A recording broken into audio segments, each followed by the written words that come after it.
नमस्कार, आप देख रहे हैं इंडिया न्यूज। सबसे पहले देश, आपके साथ मैं रचना बंसल। भारत की शान खास प्रोग्राम में आपका बहुत स्वागत है। आज हम आपको देश के 3 बड़े ऐसे चेहरों से मिलवाने जा रहे हैं जिन्होंने अपने काम से देश का नाम रोशन किया है। पद्मश्री गुलाबो सपेरा, कालबेलिया डांस से दुनिया भर में ख्याति। भगवान और सांपों की प्रेरणा ने सिखाया अनोखा डांस। भगवान के माता पिता के अलावा किसी से सीखा नहीं है। सांप भी मेरी प्रेरणा है, सांपों से मैंने ये डांस सीखा है, माता पिता से सीखा है। कालबेलिया को जिन्होंने दिलाई शोहरत, सांपों की बस्ती की बेशकीमती मणि। तो खोद के जब निकाले तो मेरी सांसें चल रही थी, क्योंकि नाड़ा काटते नहीं, हमारे नाड़ा से ही काटते हैं। मिलिए उस शख्सियत से जो है भारत की शान। गुलाबो जी, राजस्थान के कल्चरल कालबेलिया डांस का जब जिक्र किया जाता है तो सबसे पहले गुलाबो सपेरा का नाम लिया जाता है, क्योंकि कालबेलिया डांस को इस मुकाम तक पहचान आप ही के थ्रू मिल पाई है। इस पर क्या कहेंगी आप? कालबेलिया डांस जो है वो मतलब इसकी जन्मदाता आपके सामने बैठी है, और मैंने एक भगवान के माता पिता के अलावा किसी से सीखा नहीं है। सांप भी मेरी प्रेरणा है, सांपों से मैंने ये डांस सीखा है, माता पिता से सीखा है। तो ये मेरे खुद के हुनर समझ लो एक तरीके से। तो ये डांस जैसे मैंने मेरी एक शौक से मैंने काली ड्रेस बनवाई थी यूं ही पहनने के लिए। बाबा रामदेवरा जा रहे थे तो मैंने शौक से यूं ही बनवा ली थी, बाबा के जा रहे हैं तो काली ड्रेस पहनना है मुझे। पापा ने मना किया, बहुत मना किया, लेकिन नहीं। मैंने कहा पापा काली ड्रेस को दिखने भी नहीं दूंगी मैं, ओके बोले काला कपड़ा नहीं चलता। तो मैंने सतरंगी बना के उनको वो ड्रेस बना के बाबा रामदेवरा गई थी, और रामदेव जी की इतनी मेहरबानी हुई कि वो मेरे डांस में यूज हो गई वो ड्रेस, क्योंकि उसी साल मैंने प्रोग्राम स्टार्ट किया था 81 में।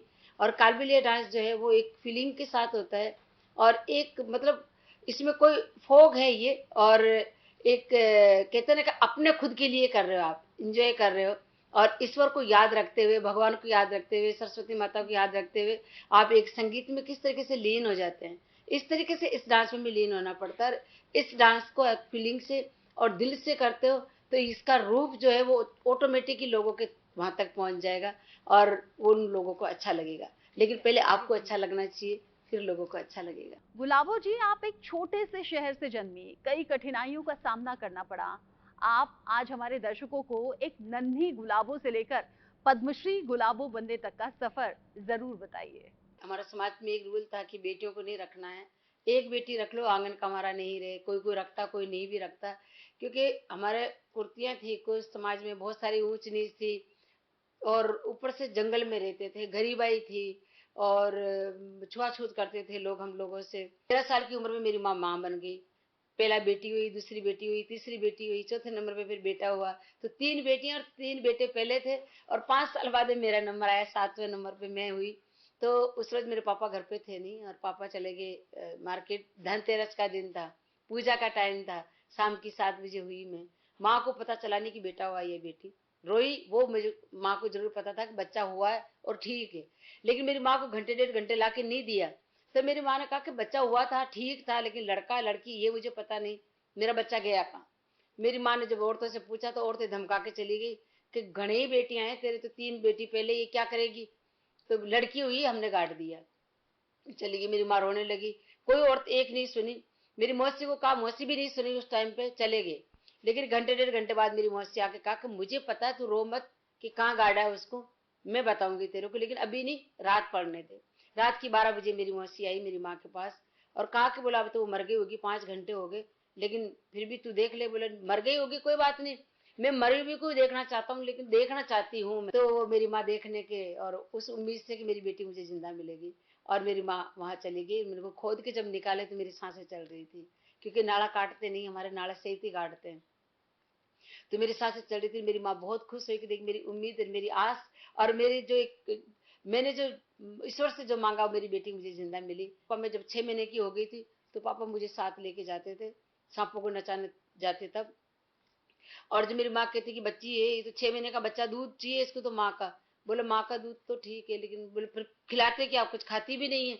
बोले जो सांपों को दूध पिलाती है ना औरतें, वो बचा हुआ दूध मैं इनको पिला देता हूँ, और ये खूब मस्ती से पी लेती, खा लेती, चवाड़े में बैठी रहती है, कोई दिक्कत नहीं है बोला इसको। तो मेरे पापा के साथ ही में पली बड़ी, 8 घंटे 9 घंटे पापा के साथ रहती थी। सुबह लेके जाते पापा, शाम को लेके आते। तो वो बचपन से बीन की धुन, डपली की थाप और वो संगीत सुन सुन के, सांपों को डांस करते हुए देख देख के, और बस मैंने डांस करना स्टार्ट कर दिया। और 2-3 साल की थी जब मैंने डांस करना स्टार्ट किया। जब मेरे पापा 5-6 साल की होगी तो मेरी शादी तय कर दी कि शादी कर दो तो डांस का भूत है वो उतर जाएगा। तो सगाई भी होगी मेरी। फिर मैं 7 साल की थी तब मैं पुष्कर मेला में 1981 में, वहां मैं डांस कर रही थी। औरतें मुझे लेके जाती थी, होली के दिनों में लेके जाती, और जब पुष्कर का मेला भरता था ना तब ये लेके जाती कि थोड़े पैसे मिल जाएंगे तो अपना काजल की शॉपिंग कर लेंगे और इस लड़की को लेके चलो नचाओ। होली पे भी इसलिए लेके जाते थे कि कुछ पैसे मिल जाएंगे, कुछ आटा मिल जाएगा और अपना पेट गुजारा हो जाएगा, इस लड़की को लेके चलो। हम लोग शाम को मंच पे चले गए, 2 दिन तक मंच पे किया। तीसरे दिन समाज को पता चला कि ये लड़की तो मंच पे डांस किया। फिर तो समाज वालों ने मुझे, मेरे पापा को, मेरे पूरे परिवार को समाज से बाहर कर दिया। फिर 15 दिन बाद मैडम के यहाँ से किसी को भेजा हमारे समाज वालों को कि जो लड़की पुष्कर में थी उसको लेके आओ यहाँ। राजमाता के लोग भी आए मेरे पास वहां पे कि उस लड़की को जयपुर लेके आओ। फिर मैं जयपुर आई, पर मेरे पापा ने मना कर दिया कि नहीं, हमें समाज से बाहर कर दिया, हम ये डांस वांस नहीं करेंगे, कोई प्रोग्राम नहीं करेंगे। अच्छा गुलाबो जी, जरा ये बताइए, पहली बार जब इंटरनेशनल लेवल पर आपने परफॉर्मेंस दी थी, जब आपने अपना डांस दिखाया था, उम्र क्या थी उस वक्त आपकी? जब मैं अमेरिका गई तो मैं 13 साल की थी। गुलाबो जी, युवाओं को, कलाकारों को आज आप क्या संदेश देना चाहेंगी? तो मैं बस आने वाली पीढ़ी को और हमारे जो युवा है उनको यही कहना चाहती हूँ कि आप जो है बस आप अपने आप की सुने और पीछे घूम के नहीं देखे, बस सिर्फ आगे देखे, क्योंकि आगे भगवान खड़ा है। वो एक ही बार गेट खोलता है। वो चाहे आपको डॉक्टर बनना है, चाहे आपको कलाकार बनना है, चाहे आपको इंजीनियर बनना है, चाहे आपको कुछ भी बनना है, चाहे आपको कैमरामैन बनना है, चाहे आपको कुछ भी बनना है, तो वो एक ही बार ईश्वर गेट खोलता है, उसमें आप एंट्री ले लो और अंदर चले जाओ।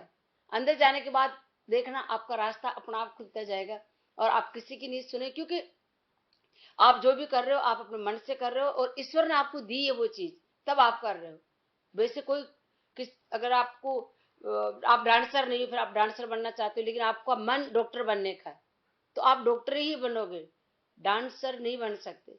तो इस तरीके से मैं सबको ये कहना चाहती हूँ। और कला में, कला तो आप सरस्वती माता की देन है। आप कला तो सरस्वती माता के आगे हाथ जोड़ के बैठे और उनसे आप एक रति भी अगर आपको मिल जाए ना उनका वरदान, तो आपकी जिंदगी सफल होती है। कलाकार ये होता है कि कहीं पे भी चला जाता है, किसी भी जगह बैठ जाता है, उनकी हर जगह मांग होती है, वो अपने देश को रिप्रेजेंट करता है। तो देश के लिए आप कलाकारी सीखे, देश के लिए आप कला को ज्यादा से ज्यादा ध्यान लगा के सीखे, और ये नहीं देखे कि यहाँ पे पैसों की तरफ कम ध्यान दे, कला की तरफ ज्यादा ध्यान दे। चाहे आप भूखे सोरे कोई नहीं देखेगा, लेकिन आपको नाम जब हो जाएगा तो सब कहेगा अरे यार इतना बड़ा नाम है उनका। जेब कोई टटोल के नहीं देखता है, चेहरा देखता है। तो बस ये ध्यान रखे और देश को रिप्रेजेंट करें, क्योंकि अपना अपना देश छोड़ के दूसरे देश में जाते हैं तो कहते हैं कहाँ से आए, राजस्थान से। राजस्थान के बाद अपने इंडिया में जाते, जब विदेश में जाते तो कहाँ से आए, इंडिया से आए, तो वो इंडिया का नाम होता है। तो आपको ये ध्यान रखना हमेशा कि आप बाहर जा रहे हो सिर्फ इंडिया के लिए जा रहे हो, और आपको वहां पे इंडिया का नाम करके आना है और अच्छे कलाकार बनना है। नीच ऊंच, छोटा मोटा, घाटा नफा, ये तो चलता रहता है जिंदगी में। ये इनकी तरफ बिल्कुल ध्यान नहीं दे कि यार हम तो बीमार है, हमारे पास पैसे नहीं है, हमारे गरीबी है, हम वो है, वो ये सब चीजें छोड़ दे। आप सबसे बड़े अमीर हो कि आपके पास में कलाकारी है और आप एक कलाकार हो। इसके बाद आपको कुछ चीज की जरूरत नहीं है, क्योंकि कलाकार जो होता है वो भगवान का रूप होता है, हमारी माता सरस्वती की देन होती है ना, तो वो आगे बढ़ता जाता है। तो आप अपना आपको कभी गरीब नहीं समझे, जो कलाकार होता है वो सबसे बड़ा अमीर होता है। मैं तो ये जानती हूँ। आज मेरे पास में कुछ भी नहीं था, मेरे को तो मिट्टी में गाड़ दिया था, फिर भी देख लो आज मैं कहाँ हूँ। मैंने सिर्फ बस इसी की पूजा की है, इसमें ईश्वर से ये मांगा कि मैं मरूं तो मैं डांस करते करते, तो क्योंकि मैं, यही मेरा जीवन है, यही मेरा एक सब कुछ भगवान में, सब कुछ मेरे बच्चे और मेरा डांस, ये इसको मैंने मान रखा है। तो आप भी अपने कला को भगवान माने और उनकी पूजा करें और आप आगे निकले। गुलाबो सपेरा जी, वाकई आपकी कहानी प्रेरणादायक भी है, साथ ही साथ लोगों के लिए मिसाल भी है। मैं उम्मीद करती हूँ जो जो दर्शक हमारे साथ जुड़े होंगे उन्हें एक नई मिसाल आज से आपके जीवन की इस कहानी को सुनकर मिली होगी। बहुत शुक्रिया गुलाबो जी हमारे साथ जुड़ने के लिए। डॉक्टर बुद्धि प्रकाश शर्मा, डॉक्टरों की दुनिया में चमकदार नाम। डॉक्टर बुद्धि प्रकाश नरेंद्र मोदी पर किताब से सुर्खियों में हैं। 2014 के बाद प्रधानमंत्री नरेंद्र मोदी जी ने जो ग्रामीण परिवेश को बदला है, जो ग्रामीण परिवेश में युगांतकारी सकारात्मक बदलाव लाए हैं, उन बदलावों को देखकर मेरे मन में भाव उत्पन्न हुआ।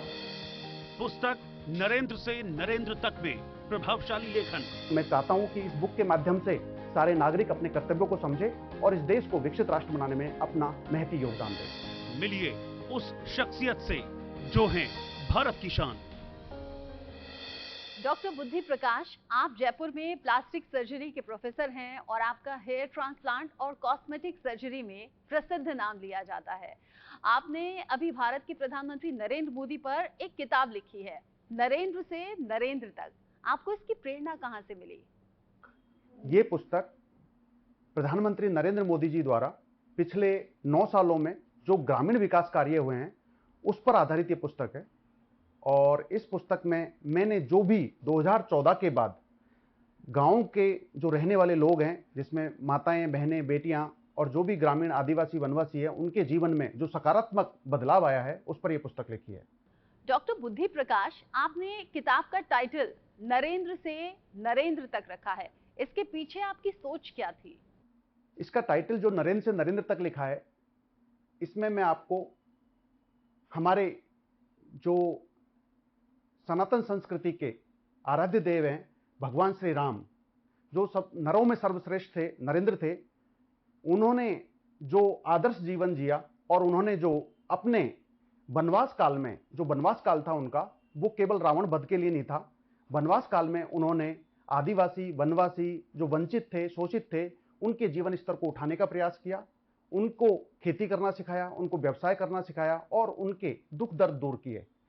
भगवान श्री राम ने वनवास काल में जो भी धर्मपरायण लोग थे, जो साधु संत थे, जो कि धर्म करते थे, जो अच्छा सत्कर्म करते थे, उनके धर्म की रक्षा करने का भी भगवान श्री राम ने कार्य किया। उसके बाद दूसरे नरेंद्र हुए स्वामी विवेकानंद। स्वामी विवेकानंद ने पूरे विश्व में वसुधैव कुटुंबकम की भावना दी। वसुधैव कुटुंबकम मतलब जो विश्व में सारे लोग जो रहते हैं वो हमारे भाई और बहन हैं, और सनातन संस्कृति और हिंदुत्व की जो समावेशी भाव है उसको पूरे विश्व को दिखाया और सिखाया।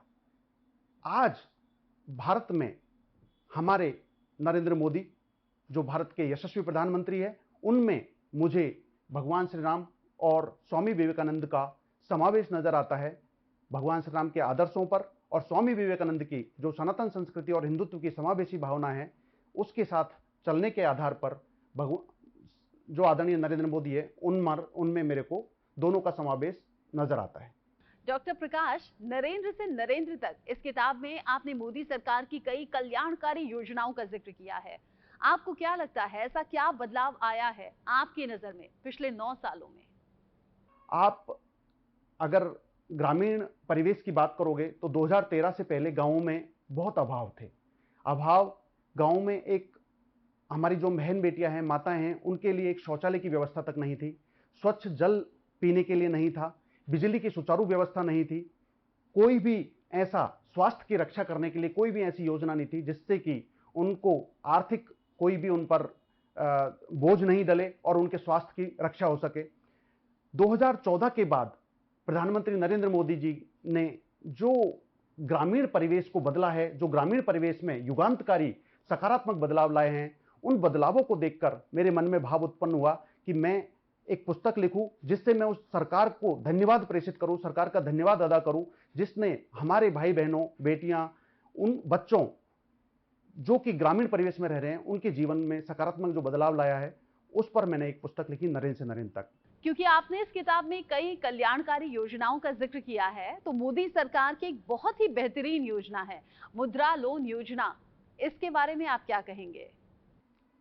प्रधानमंत्री नरेंद्र मोदी ने गांव में रहने वाली महिलाएं, आदिवासी, वनवासी, दलित, शोषित, वंचितों के लिए एक प्रधानमंत्री मुद्रा योजना चालू करी थी। इसमें बिना कोई कोलेटरल के आपको लोन उपलब्ध करवाया जाता था। लोन उपलब्ध करवाने का मतलब आपको आर्थिक सहायता बैंक से मिलती है। उस आर्थिक सहायता से आप अपना कोई भी छोटा मोटा व्यवसाय चालू कर सकते हैं। उस आर्थिक मदद से आप कोई भी अपना, जैसे गृहिणी होती थी, चाहे वो सिलाई मशीन उसको खरीदनी है, चाहे कोई भी आदिवासी, वंचित, शोषित या कोई भी जो गांव में रह रहा है, उसको अगर कोई भी अपना व्यवसाय करना होता है, जैसे दुकान खोलनी है या कोई भी छोटा मोटा सब्जी का व्यवसाय करना है या फलों का व्यवसाय करना है, कोई भी व्यवसाय करना है, ठेली लगानी है या कोई भी चीज, चाय की दुकान खोलनी है या कोई भी व्यवसाय उनको करना है, तो उनको जब पैसों की जरूरत होती है तो वो पहले क्या होता था, पहले किसी भी साहूकार से वो उधार पैसे लेते थे और वो साहूकार का जो ब्याज है वो दिन दिन बढ़ता जाता था और उस ब्याज के दबाव से वो बेचारा कभी भी उस ब्याज को चुका नहीं पाता था और वो आर्थिक बोझ में दब के रह जाता था और उसका व्यवसाय खत्म हो जाता था। प्रधानमंत्री नरेंद्र मोदी जी ने मुद्रा योजना के द्वारा उनको बिना कोलेटरल के उनको जो आर्थिक सहायता दी है वो उनको उपलब्ध करवाई है और जिससे हर आदमी अपना व्यवसाय कर सकता है और अपनी आर्थिक स्थिति को बेहतर बना सकता है। डॉक्टर बुद्धि प्रकाश, आप इस किताब में नरेंद्र से नरेंद्र तक के माध्यम से भारत के नागरिकों को कुछ खास संदेश देना चाहते हैं? इस पुस्तक के माध्यम से मैं सारे नागरिकों को एक संदेश देना चाहता हूं कि प्रधानमंत्री नरेंद्र मोदी ने अमृत काल की परिकल्पना दी है कि 2047 तक जब हम आजादी के 100 साल सेलिब्रेट कर रहे होंगे तो हमें हमारे पंच प्राण ध्यान रखने होंगे। पंच प्राण क्या है? पहला प्राण, हमको हर हालत में विकसित राष्ट्र बनाकर दम लेना है। दूसरा प्राण क्या है? दूसरा प्राण है कि हमको जितनी भी गुलामी की मानसिकता है, जितने भी गुलामी के प्रतीक है, उनसे हमको आजादी चाहिए। तीसरा प्रण क्या है? हमको एकता, एकजुटता और अखंडता बनाए रखनी है। चाहे हम किसी भी धर्म, किसी भी जाति, किसी भी संप्रदाय उससे आए, पर हमको एक रहना है किसी हालत में। हमें अपनी विरासत पर गर्व करना सिखाया उन्होंने। ये चौथा प्रण बताया कि हमारे पास जो भी है, हमारी सनातन संस्कृति है, उस पर हमको गर्व करना चाहिए। हमारी जो भी रीति रिवाज है उन पर गर्व करना चाहिए। फिर पांचवा प्रण उन्होंने बताया है कि नागरिकों के अपने कर्तव्य समझना है। नागरिकों को अपने कर्तव्य समझकर सबको सामूहिक प्रयास करने होंगे और इस देश को विकसित राष्ट्र बनाकर ही दम लेना है। तो मैं चाहता हूं कि इस बुक के माध्यम से सारे नागरिक अपने कर्तव्यों को समझे और इस देश को विकसित राष्ट्र बनाने में अपना महती योगदान दें। भारत की शान में डॉक्टर बुद्धि प्रकाश आप जुड़े, साथ ही आपने बुक लिखने के पीछे की सोच को हमारे दर्शकों के साथ साझा किया। बाकी आप अपने फील्ड में कमाल कर ही रहे हैं, लोगों की सेवा कर रहे हैं, उनका इलाज कर रहे हैं। बहुत बहुत शुक्रिया इस खास प्रोग्राम का हिस्सा बनने के लिए, बहुत शुक्रिया। डॉक्टर रोहित स्वामी, कैंसर विज्ञान में प्रतिष्ठित नाम। कुछ कारण ऐसे हैं जिनके कारण कैंसर होता है और 80% कैंसर इन कारणों से होता है जिनको हम बदल सकते हैं। कैंसर मरीजों की जान बचाना जिनका मिशन, वो कैंसर से डरना नहीं, लड़ना जानते हैं। कैंसर से जंग में महायोद्धा डॉक्टर रोहित स्वामी। कैंसर होने के कारणों को हम दो चीजों में डिवाइड कर सकते हैं, एक जिस पे हमारा बस नहीं चलता, एक जिसको हम मॉडिफाई कर सकते हैं। मिलिए उस शख्सियत से जो हैं भारत की शान। डॉक्टर रोहित स्वामी, भारत में चूंकि कैंसर के मामले बढ़ रहे हैं, इसके पीछे की वजह आप क्या देखते हैं? जैसा कि हम देख रहे हैं कि कैंसर के इंसिडेंसेस काफ़ी बढ़ रहे हैं। कैंसर के मामले हमारे सामने काफ़ी तेज़ी से सामने आ रहे हैं। पिछले साल के अंदर अंदर ही 14.5 लाख नए कैंसर के मामले सामने आए थे और इसके कई कारण हैं। कारणों को हम दो ग्रुप के अंदर डिवाइड कर सकते हैं। एक ग्रुप जिन कारणों के अंदर हमारा बस नहीं चलता, जिस कारणों को हम बदल नहीं सकते, और दूसरा ग्रुप जिन कारणों को हम बदल सकते हैं और कैंसर से बचने की कोशिश कर सकते हैं। तो जो कारण हम बदल नहीं सकते उसके अंदर है बढ़ती उम्र। जैसे जैसे हमारी उम्र बढ़ती है वैसे वैसे कैंसर होने के चांसेस बढ़ते हैं। दूसरा, कुछ लोगों के अंदर जेनेटिक चेंजेस होते हैं, जेनेटिक म्यूटेशन होते हैं जीन्स के अंदर, जिस कारण से पूरी फैमिली में किसी न किसी तरह का कैंसर होता है। पीढ़ी दर पीढ़ी ये कैंसर जो है हमारे पूर्वजों से हमें मिलता है।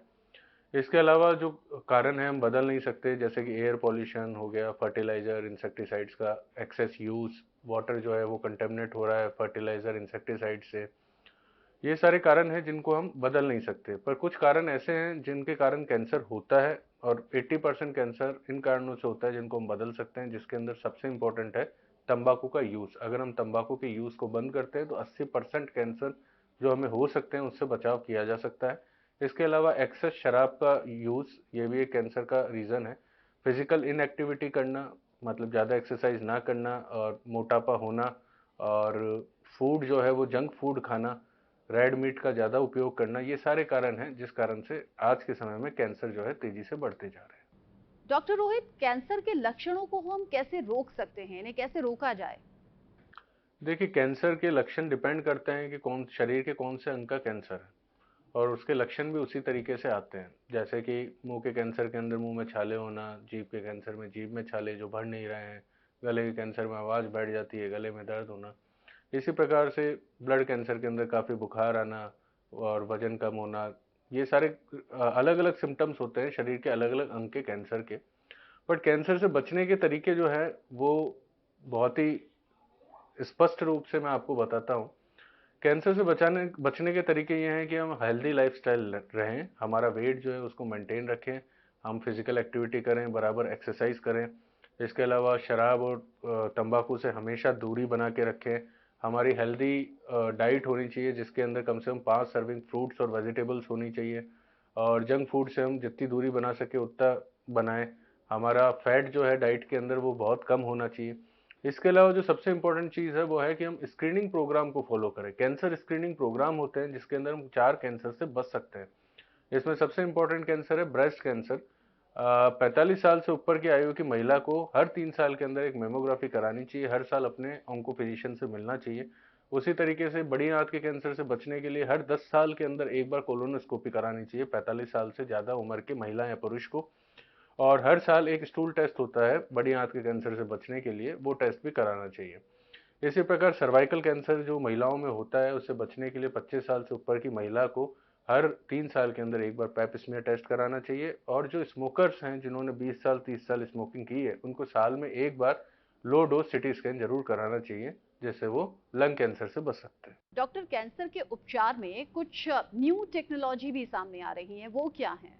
देखिए आज से 10 या 15 साल पहले तक हमारे पास 3 ही तरीके थे कैंसर से लड़ाई करने के, जिसके अंदर रेडियोथेरेपी था, कीमोथेरेपी था और सर्जरी था।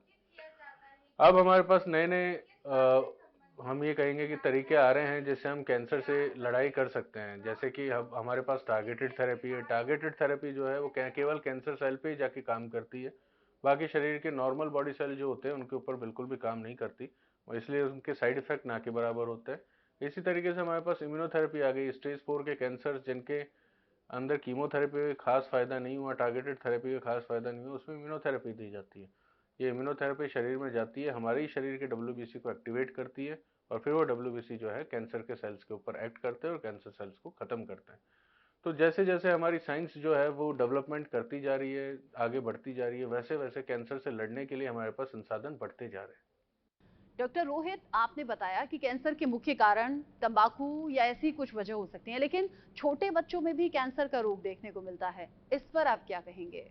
बिल्कुल सही कह रहे हैं आप। बच्चों के अंदर कैंसर होने के जो इंसिडेंस है वो भी पहले आज के 5 साल के मुकाबले डबल हो चुके हैं। अब डेफिनेटली बच्चे जो होते हैं वो ना तो तंबाकू का सेवन करते हैं, ना शराब का कोई सेवन होता है, ना कोई बुरी आदतें होती है, पर फिर भी बच्चों के कैंसर भी बढ़ रहे हैं। तो जैसे मैंने बताया कि कैंसर होने के कारणों को हम 2 चीज़ों में डिवाइड कर सकते हैं, एक जिस पे हमारा बस नहीं चलता, एक जिसको हम मॉडिफाई कर सकते हैं। तो जो एयर पॉल्यूशन, जो वाटर पॉल्यूशन हो रहा है, जो बहुत ज़्यादा कीटनाशकों का यूज़ हो रहा है खाने के अंदर फसल को बढ़ाने के लिए, और सेडेंटरी लाइफस्टाइल हो रही है, वजन बढ़ रहा है, उसके अलावा जो है जंक फूड का यूज़ बढ़ रहा है, ये सारे रीजंस हैं जो कैंसर के इंसिडेंस को बढ़ा रहे हैं, और इन पे हमारा जो कंट्रोल है वो हम उसे कंट्रोल नहीं कर सकते। बच्चों के अंदर जनरली जो कैंसर होते हैं वो दुर्व्यसन के कारण नहीं होते, वो एकदम से म्यूटेशन का होने के कारण होते हैं। बच्चों के अंदर सबसे कॉमन कैंसर ब्लड कैंसर है, और हमारे शरीर के अंदर सबसे तेजी से जो सेल डिवाइड होते हैं वो ब्लड के सेल्स डिवाइड होते हैं। जब ये ब्लड के सेल्स डिवाइड होते हैं तेजी से, तो इनके डिवीजन में अगर गलती हो जाती है तो कैंसर सेल में कन्वर्ट हो जाता है और बाद में ब्लड कैंसर हो जाता है। इसी तरीके से बाकी अंग के कैंसर, जैसे किडनी का कैंसर बहुत कॉमन है बच्चों में, न्यूरोब्लास्टोमा बहुत कॉमन होता है बच्चों में, ये सारे इंसिडेंट्स भी बढ़ रहे हैं। तो ये सब म्यूटेशन के कारण होता है, और जो म्यूटेशन करने वाले कारक हैं जिन्हें कार्सिनोजन कहते हैं वो आजकल हमारे एटमॉस्फेयर में बढ़ गए, जिससे बच्चे भी प्रभावित हो रहे हैं। डॉक्टर स्वामी, कैंसर कुछ ऐसे अंगों पर भी हो जाता है जिससे कि आम आदमी की लाइफस्टाइल को काफी इफेक्ट होता है। ऐसे में अब उस अंग का ट्रांसप्लांट भी कर दिया जाता है और उसे सुधार दिया जाता है, ये कितना सक्सेसफुल है, कैसे काम करता है? बिल्कुल सही कह रहे हैं आप। कैंसर जो होता है खास तौर से जो हमारे हेड एंड नेक का कैंसर होता है, मतलब गर्दन या गर्दन के ऊपर का कैंसर, जिसके अंदर मुंह का कैंसर, ओरल कैंसर होता है, जीभ का कैंसर हो गया, गले का कैंसर हो गया, जिसमें सर्जरी, बाद में कीमोथेरेपी, रेडियोथेरेपी भी देनी पड़ती है। उसके बाद हमारी जो अपीयरेंस है, जो हमारा दिखने का जो स्वरूप है, उसके अंदर डेफिनेटली चेंजेस आते हैं। कई लोगों का मुंह थोड़ा बहुत टेढ़ा हो जाता है, सर्जरी के कारण, रेडिएशन के कारण चमड़ी जो है वो काली हो जाती है। तो ये कैंसर के बाद चेंजेस जरूर आते हैं, बट सबसे इंपॉर्टेंट चीज़ होती है कैंसर से निजात लेना। उसके बाद अपीयरेंस काम आती है, और बाद में कैंसर से एक बार आप सही हो जाते हो तो उसके बाद प्लास्टिक सर्जरी के थ्रू इन चीज़ों से काफ़ी निजात मिल जाता है। ऑर्गन ट्रांसप्लांट की जहाँ तक बात है तो अभी कैंसर के अंदर हमारे पास लीवर ट्रांसप्लांट का बहुत ही अच्छा रोल है, जिसके अंदर अगर लीवर का कैंसर लीवर के अंदर ही तक सीमित है, लीवर से बाहर नहीं निकला है, तो लीवर का ट्रांसप्लांट करके हम उस कैंसर को पूरी तरह से जड़ से खत्म कर सकते हैं। बाकी ऑर्गन के ट्रांसप्लांट का अभी कैंसर के अंदर कोई खास रोल नहीं है, बट डेफिनेटली जो है नई नई स्टडीज उसमें चल रही है, नए नए उनके अंदर आविष्कार हो रहे हैं, और किसी ना किसी दिन ऐसा भी हो सकता है कि लंग का कैंसर जो है उसमें लंग का ट्रांसप्लांट करके उससे बचाया जा सके। डॉक्टर रोहित, कैंसर की जो इनिशियल स्टेज होती है उसमें कैसे पहचाना जाए, किस तरीके से मरीज को ये पता चले कि कुछ तो गड़बड़ है, डॉक्टर को अब दिखा लेना चाहिए, चेकअप कराना चाहिए? देखिए, मेरी सबसे इम्पोर्टेंट एडवाइस यही रहेगी कि कोई भी सिम्टम आपके शरीर के अंदर अगर 10-15 दिन से ज़्यादा दिनों तक मेंटेन रहता है, मान लीजिए आपके शरीर में कहीं भी दर्द हो रहा है और आपने दवाइयाँ ले ली और उसके बावजूद भी वो 2 सप्ताह 3 सप्ताह से ज़्यादा है, तो आपको एक ना एक बार अपने फिजिशियन को ज़रूर दिखाना चाहिए, क्योंकि आपका फिजिशियन जो है उस चीज़ को अच्छे से देखेगा, उसकी इन्वेस्टिगेशन कराएगा, और ऐसी कोई भी परेशानी होगी तो तुरंत आपको आपके अगर कैंसर की कोई बीमारी हुई तो कैंसर स्पेशलिस्ट के पास ज़रूर रेफर करेगा। बाकी कैंसर से बचने का तरीका तो मैंने आपको पहले ही बताया है कि अपने को कैंसर स्क्रीनिंग प्रोग्राम को बराबर फॉलो करना है और हेल्दी लाइफस्टाइल मेंटेन करनी है, और ज़्यादा जोर जो है वो रॉ फ्रूट्स और वेजिटेबल्स में देना है, वजन को मेंटेन करना है और दुर्व्यसनों से दूरी बना के रखनी है। डॉक्टर रोहित स्वामी, आपने कैंसर को लेकर हमारे दर्शकों को जरूरी जानकारी दी है, साथ ही बचाव के तरीके भी बताए हैं। इस खास जानकारी को हमारे दर्शकों तक पहुंचाने के लिए बहुत बहुत शुक्रिया।